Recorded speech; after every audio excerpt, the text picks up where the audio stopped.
Hello everyone, and welcome to the post-National Train Day update video of 2019. As always, I make these videos to show the train-related items I got for National Train Day as well as my birthday, because both National Train Day and my birthday are really close to each other, so I combine the two. So the first thing that we're looking at here, which I got for my birthday, is this DVD from Pentrex called A Steam-Driven Man, Chad O'Connor. Here's the front of it. Here's the back of the jacket. And then we'll go back to the front here. Now this is actually quite a break from what Pentrex normally produces for their video productions, because Pentrex, they make a lot of video productions about train watching and cab rides. But this is actually a biography documentary about somebody in the industry. So Chad O'Connor was a Massachusetts man who just loved anything that was steam powered. He loved all sorts of steam vehicles like locomotives, automobiles, traction engines, and boats. He loved all that kind of stuff. So he eventually moved to California, and he got a job working at Douglas Aircraft, where he worked on the boilers for the steam heating on planes, because airplanes back then were actually powered by steam heat for their heating. So that's what he worked on then. And then he worked at some power plants out in Pasadena. And while he was living in California, where he spent most of his life, he loved to go train watching there. And so one day, when Chad was out train watching near Los Angeles, he was approached by a man who was interested in the fluid head that was used on the tripod that Chad O'Connor was using to record the shots of the trains passing by. And so that man who approached him and inquired about it was actually Walt Disney. So Walt Disney was really interested in the O'Connor fluid head, as it became known, which Chad invented. And so Chad O'Connor made one for him, and he got it patented, and so he became an inventor. And after that, the O'Connor fluid head has been used in movie production, because it actually helped to steady the motion of the camera. It really helped in that regard. It was because of Chad O'Connor's love for trains and how he would go train watching, so that's kind of what spawned that.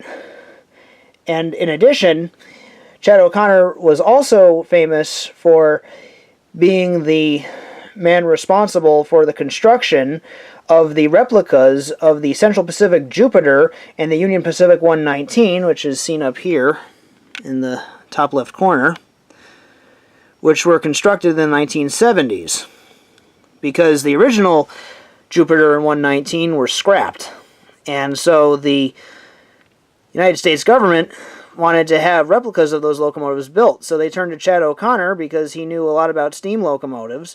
And so his company put that together. They got the drawings and the technical specifications, and they had to work really hard at trying to replicate these locomotives on a one-to-one scale, because the blueprints for them didn't exist anymore.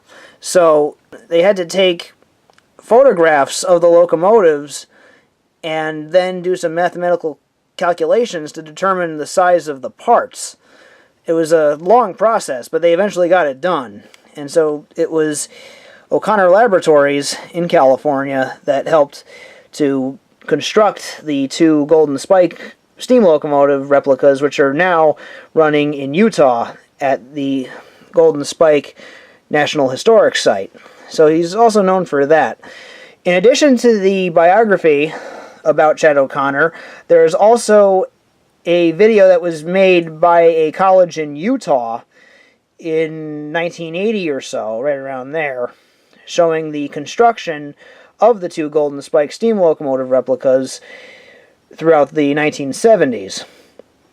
And that's another well put together piece in addition to the biography of Chad O'Connor. Again, very well put together by Pentrex.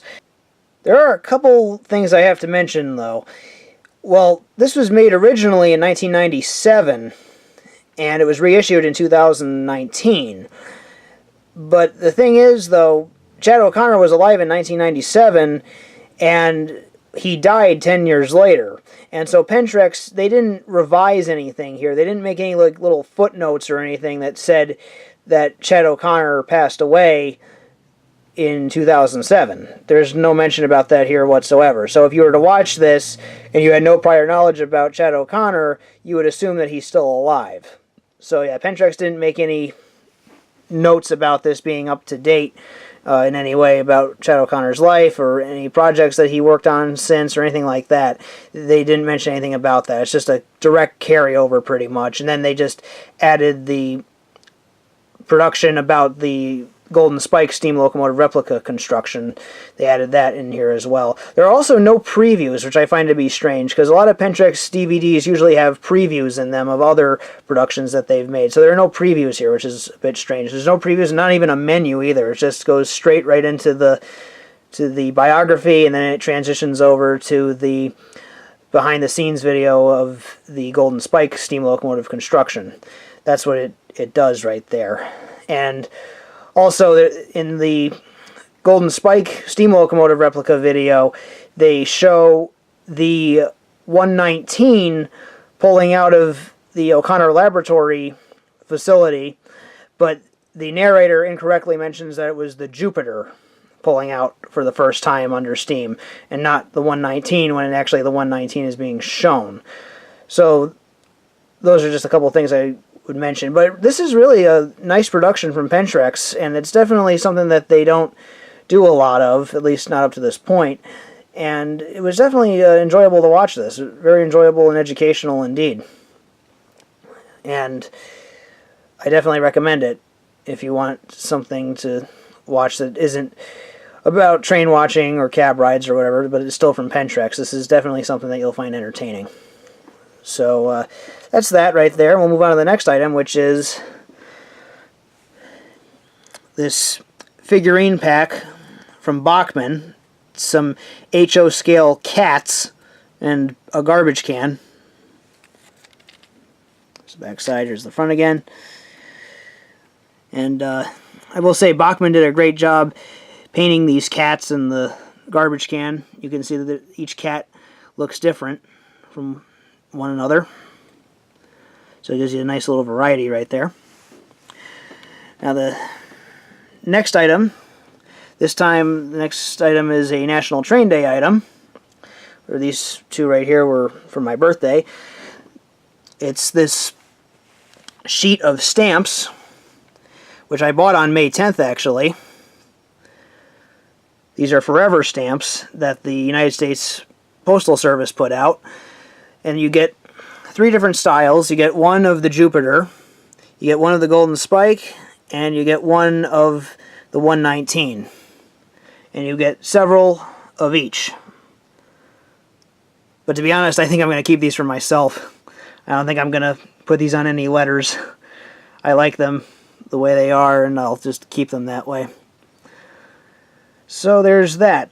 Now we'll move on to the next thing that I got for my birthday, which is actually a Train Simulator 2019 DLC. I saved that for the last bit of this video, and we'll take a look at that right now. So now we're looking at the Train Simulator 2019 DLC that I got for my birthday and National Train Day of 2019. This is the Promontory route by Smokebox. This includes the 68-mile-long section of the Transcontinental Main Line from Corinne to Kelton in the Utah Territory in 1869, with the part of the route from Corinne to Promontory being the Union Pacific section, and the part of the route from Promontory to Kelton being the Central Pacific section. There are several new scenery objects, with several others recycled from previous Smokebox routes. There are 10 career mode scenarios, and there are 3 free roam scenarios. Now, before I continue, I have to mention this little disclaimer right here. As mentioned in the description of this route on both Steam and Dovetail Games' store, this pack is literally just a route. So that means there are no trains included in the Route Standard package. Smokebox's 19th century train set packs made before this Route's release are required for the included scenarios and are sold separately. Since the route is sold this way, and I've already reviewed the recommended train set DLC for this route over the last couple of years, I will only be reviewing this as just a route DLC. There is currently a bundle of this route and the Central Pacific 440 American type DLC if you don't have any of Smokebox's 19th century DLC. But to experience the full potential of this route, you will need Smokebox's Central Pacific 440 American type DLC, Smokebox's Union Pacific 440 American type with the Cheyenne in 1869 route DLC, and Smokebox's Central Pacific 10-wheeler steam locomotive DLC. Since I already had those 3 packs prior to acquiring this route, it's not an issue for me and anyone else who already had those 3 packs before acquiring this route.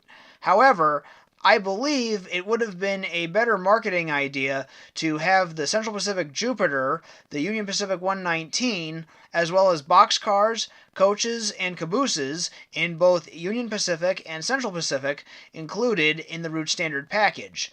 Again, this isn't an issue for me, but I believe this marketing strategy would have been more effective for Smokebox and Dovetail Games, since it would include the bare minimum to establish prototypical scenarios right out of the box, so to speak, and then spawn the desire to buy the 3 19th century steam locomotive packs Smokebox made to increase the variety for more user-made scenarios of all kinds.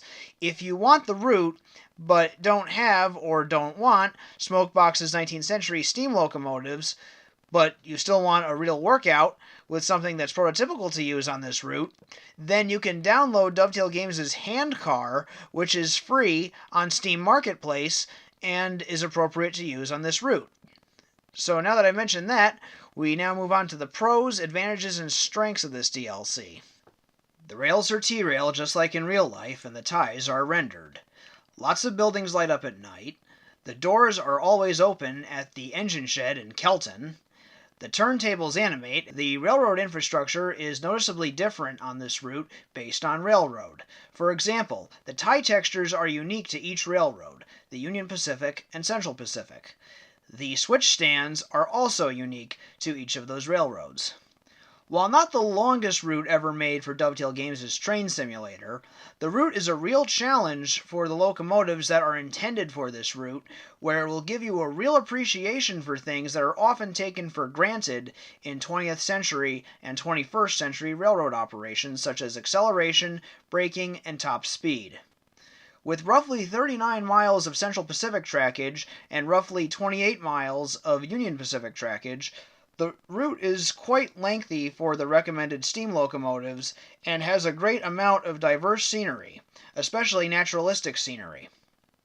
The buildings and other infrastructure look very believable and era-appropriate for a route set in the Old West. And the exact location of where the Golden Spike was driven in Promontory is labeled on the route for easy access. Now we move on to the cons, goofs, and nitpicks of this DLC. There's only one town with train stations for each featured railroad, that being Corinne and Kelton, which are located at each end of the route in this DLC. This makes it impossible and even pointless to do a prototypical multi-stop passenger run. However, a multi-stop passenger run is technically possible, since the player can do a passenger run from Corinne to Kelton or vice versa, but it would mean traversing into another railroad's territory, which wasn't prototypical back then. Station pedestrians don't animate, and they're never seen getting on or off trains, and water isn't seen pouring out of the spout on the water towers whenever water is being added into a tender. So that's all I have to say about this DLC, and that concludes this year's Post-National Train Day Update video. Thank you very much for watching, and stay tuned because for the next 12 months or so, I have some exciting videos planned that I'll be uploading here on my channel. So thank you very much for watching, take care,